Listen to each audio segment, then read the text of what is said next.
I have 3 kids, a 10-year-old daughter, a 8-year-old son, and an almost 7-year-old daughter. My son is on the autism spectrum, but is very high functioning. Lately, he's been very mean, mostly to his younger sister. It's been going on for a few months, and we've talked about it with his therapist, discussed it alone with him, giving him a lot of one-on-one time. We've tried everything, thinking maybe it's because he's jealous of no longer being the baby. This morning I heard my 7-year-old crying bloody murder, and when I went upstairs to her bedroom, I see my son with scissors and my daughter's costume that we made together as a project was all cut up to pieces. I comforted my daughter, made him apologize, and brought him downstairs. My husband and I asked him why he would do that, and he said it was ugly and I didn't like it. I told him that was the meanest thing he's done and that he's grounded and can't go trick-or-treating. He completely freaked out, had a tantrum, kicked and screamed, and we just put a pillow under his head until he stopped and got our other kids ready for school.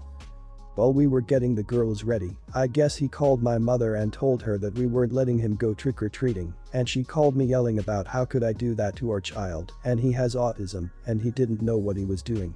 My husband thinks maybe we also overreacted and we should let him earn the chance to go trick-or-treating, but he completely destroyed his sister's costume, and that's not something we can brush off. Am I the idiot for not budging? Not the idiot. Actions have consequences, and you're teaching him that.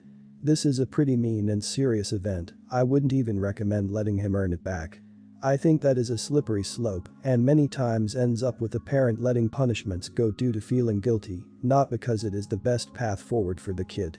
Also, your mom is out of line calling and yelling at you. You can't have your kid escalate to his grandparents like that. Not the idiot. You are absolutely right. Having autism is no excuse. I work with a lot of kids with various needs, and many of them have autism, typically high functioning. The ones that are allowed to get away with things with only a talking to or an unrelated sanction are ones that repeat their mistakes and start to use their autism as an excuse. The ones held accountable for their actions develop as people and grow into young adults with a better moral compass. Do not go back on your sanction. Not the idiot. He flat out told you the reason he did it. How can grandma try to claim he didn't know what he was doing? So I agree with OP's stance to take away trick-or-treating after this. His intent and malice prove that he knew what he was doing and should have consequences. Also, what he did was borderline serious and dangerous. I'm not trying to be overdramatic, he most certainly needs to learn a lesson.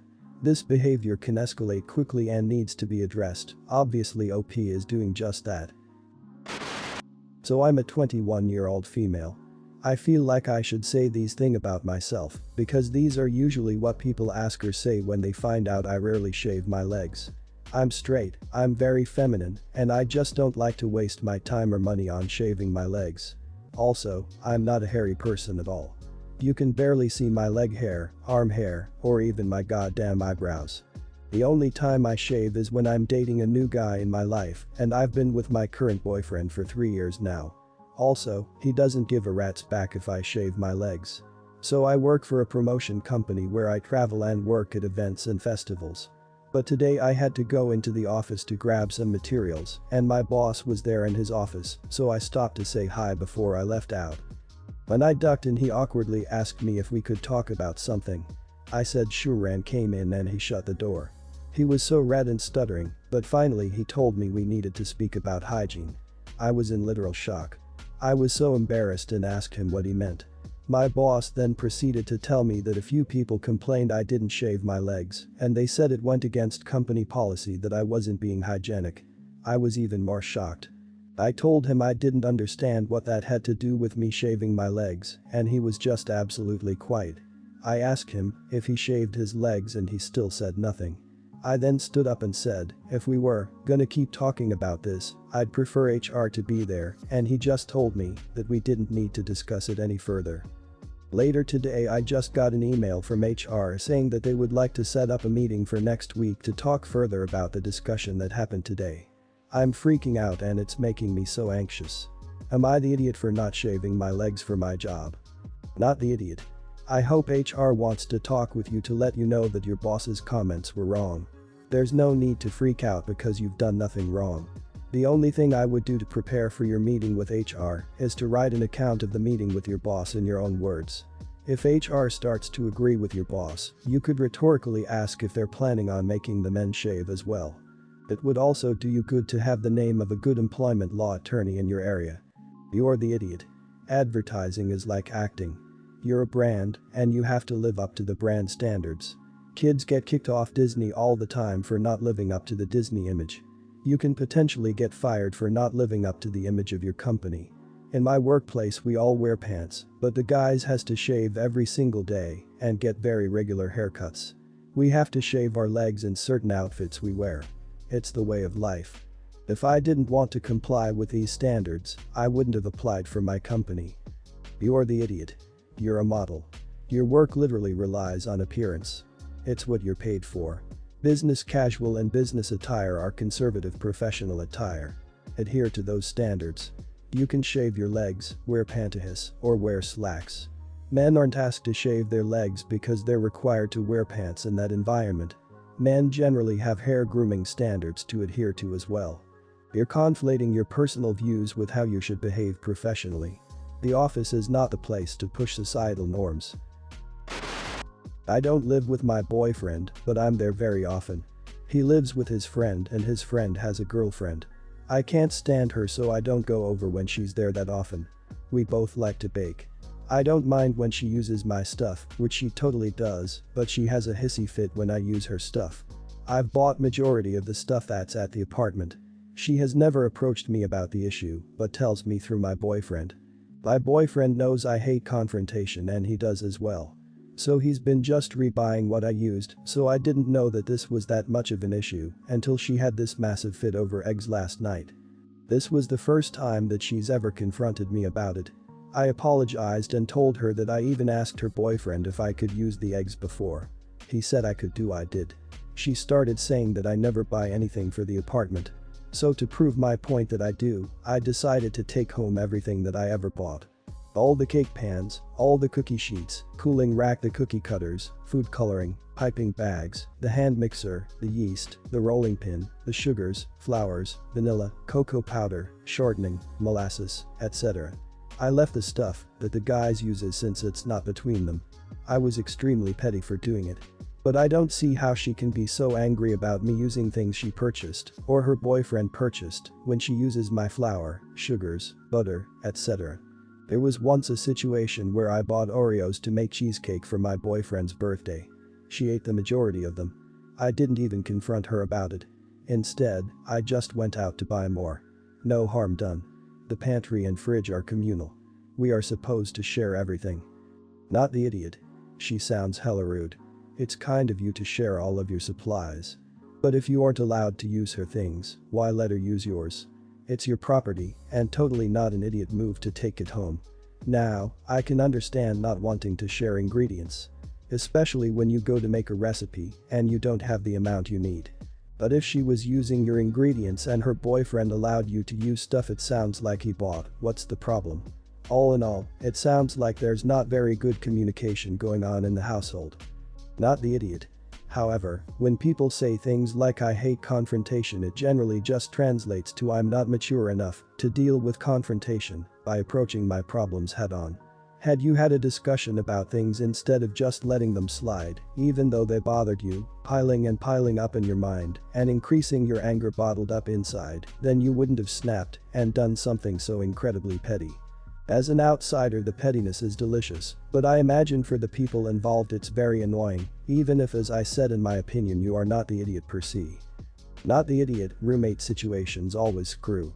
Unless the two people who live there are willing to set some ground rules, you may need to just keep your stuff separate. Yeah, writing your name on stuff and keeping stuff separate screws, but better than fighting. Alternatively, maybe you two should just sit down and come to an agreement.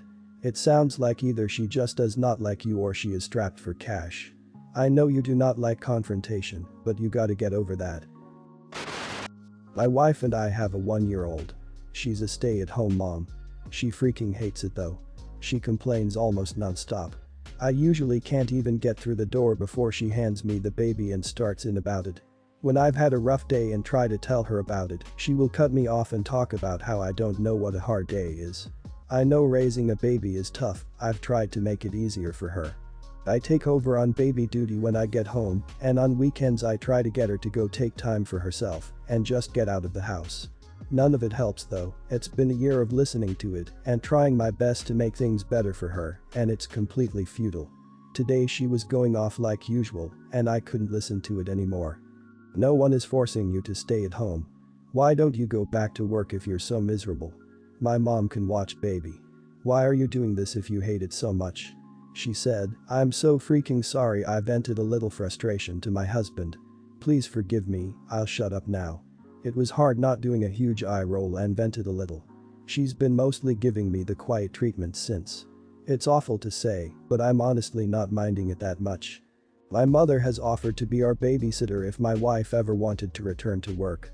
My wife is obviously unhappy, nothing I've been able to do has helped that. All she's doing is making us both miserable staying home, but she's trying to make me feel like an idiot for asking her change the situation making her unhappy. No idiots here. I'm not a parent, but it sounds like she didn't get the dream she signed up for. It also sounds like she is just looking to vent, even if from your description she does it a little too much and not necessarily looking for a solution. This is a problem many men have in relationships because it's our nature to fix things and solve problems. I've seen stay-at-home moms go a little nuts in the first few years simply because they don't have anyone to talk to all day. Not the idiot. But it likely came across as something said in anger to shut her up. What about opening the topic again when the two of you are not frustrated and angry and propose that as serious plan? Like, she was venting at the moment, and angry people sometimes just want to validate their anger at the moment. Also, she might have that thing where she would consider herself as failure awful mother if she went to work, so she may refuse because of that or other similar reason. Hopefully, enough talking can solve that one. Not the idiot, assuming you're presenting information as unbiased as possible and you haven't left anything important out. New parents, not just moms, get stressed out and need to vent sometimes, it's totally understandable. But the amount of complaining and venting you're insinuating that she does is concerning, especially considering she's not trapped in the situation. Another factor is that she seems to shut you down whenever you try to vent about your day at work because her problems are more important.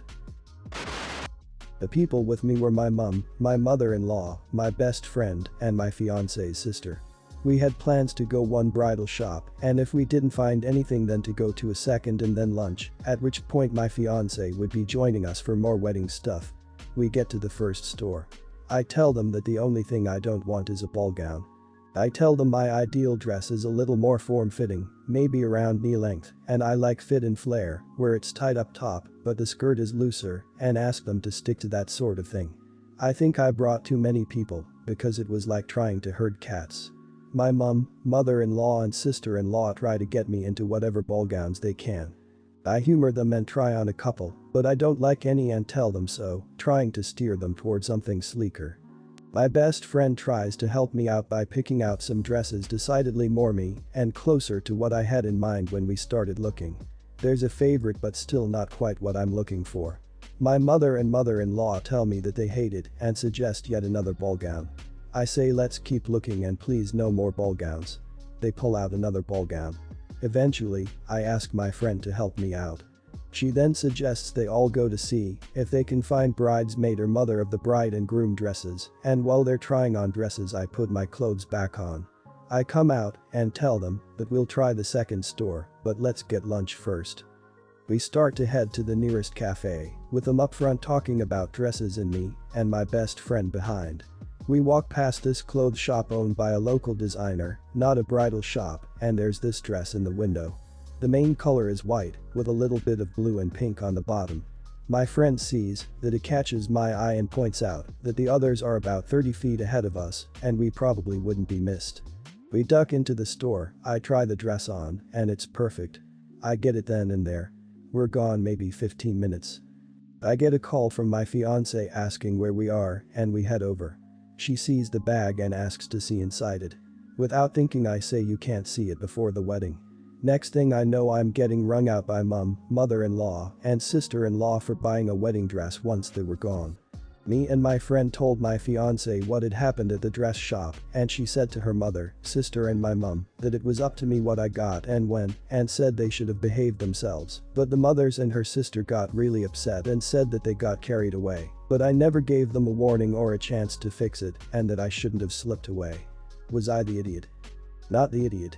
People see shows like Say Yes to the Dress and assume that's how it's supposed to be. But almost every other episode has a large group with her. They don't listen to her once and then get annoyed when she's tearing up because she's being disrespected and miserable. And she doesn't get a dress. They usually end up getting a dress completely by themselves at a later date. I just don't understand these people that refuse to listen to the bride when the bride is picking her wedding dress. Not the idiot. They're supposed to be there to help, not choose for you. The dress ultimately is up to you. They wouldn't listen to you, and I think you knew that they would keep pressing until they got you in a ball gown and a resigned yes from you. Screw that.